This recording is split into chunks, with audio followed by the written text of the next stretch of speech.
Yo, what is up, guys? It's Pedro here. Today we got some big Redskins news. A few teams are interested in trading for Redskins linebacker Ryan Anderson. If you guys are new, subscribe for Redskins and NFL content. So let's get right into the video.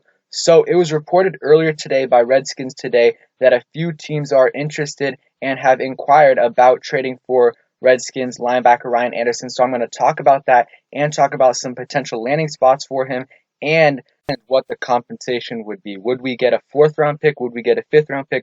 Would we get less or more? It'll be very interesting. So I'm going to be talking about that in a couple minutes. So first of all, let's get to the report. So Redskins Today reported today that teams have inquired about trading for linebacker Ryan Anderson, according to a report from Ben Standig, who is a Redskins reporter for The Athletic. He also said Ryan Anderson's situation is weird because I don't know how likely it is that he gets a second contract from us, but I do like his potential. He's shown a knack for making plays, but it's been in spurts. I definitely agree with that because it's going to be tough for him to get a second contract with us just because of how good our defensive line is and because there's not too much of a big role for him this year, but we'll see how he ends up playing. So real quick, if you guys don't know how Ryan Anderson played last year, he had his best year of his career in 2019, playing in 16 games, starting 4 of those games, having 1 pass deflection, 5 forced fumbles, which is absolutely crazy, 2 fumble recoveries, and 4 sacks, about 44 total tackles. And he was my Redskins' most underrated player from last year. I thought he played really good for the limited time he played, and I think if he would have played a little more last year, if he would have started a few more games, I think he could have had double the numbers. Not obviously not double the forced fumbles, but maybe he could have had like 7, 8 sacks and like 6 forced fumbles, with absolutely insane stats. But I think he still might be able to have a role with the Redskins, coming in situational plays where he might pass rush a couple plays or he might drop back in coverage depending on the situation. I think there is still a role on the Redskins for Ryan Anderson, but we'll see. It definitely, if we could get a fourth round pick, then honestly, yes, we use the second round pick on Ryan Anderson, but if we can get a fourth round pick, then I would consider doing it. Even though we did draft Ryan Anderson with a second round pick, getting a fourth round pick in return wouldn't be too bad, especially if he doesn't really have a role for us. But only time will tell how he does in the first half of the season if we will end up trading him. And I honestly still doubt that this happens.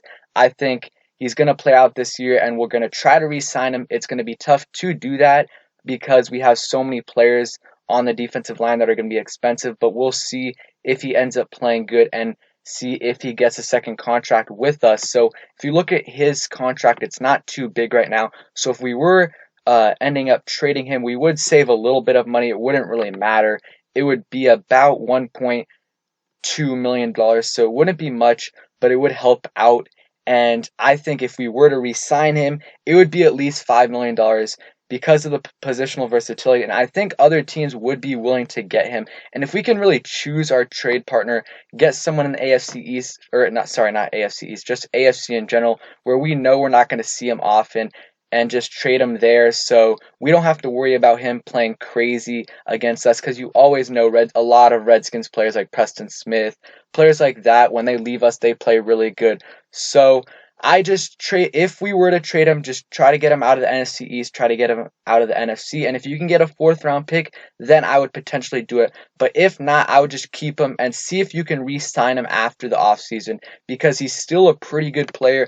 And if you can get him for $4 or $5 million after this offseason, that's pretty good for a player that can make a big impact. Might not be a 15, 14 game starter, but he's going to be able to provide, at the very worst, good depth, and he's going to be able to make game-changing plays. As you guys saw last year, 5 forced fumbles for him is absolutely crazy. 2 fumble recoveries, and 4 sacks. You know, who knows if we could end up getting a player in return, but I honestly think it would most likely be a fourth round pick, fifth round pick. I don't think we would take anything lower than that. Someone asked in the comments of Redskins Today's post, don't know what the return would be, and he said probably a 4 or 5 because he's in a contract year.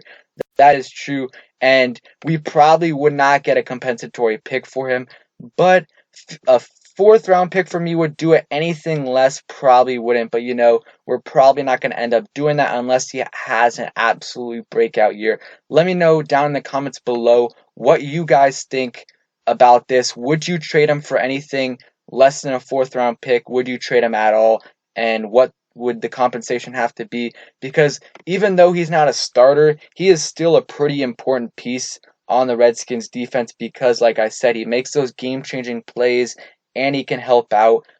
He can pass rush and he's okay in coverage. So again, guys, thank you guys for watching. I hope you guys enjoyed this video. And also shout out to Ed Oliver. He sent me this. So yeah, thanks for watching, guys. Hope you guys enjoyed and peace. And I'm going to be making an NFC East why we can possibly win the NFC East video in the next few days, so stay tuned for that. Give me some video suggestions down in the comments below, and peace. Stay safe.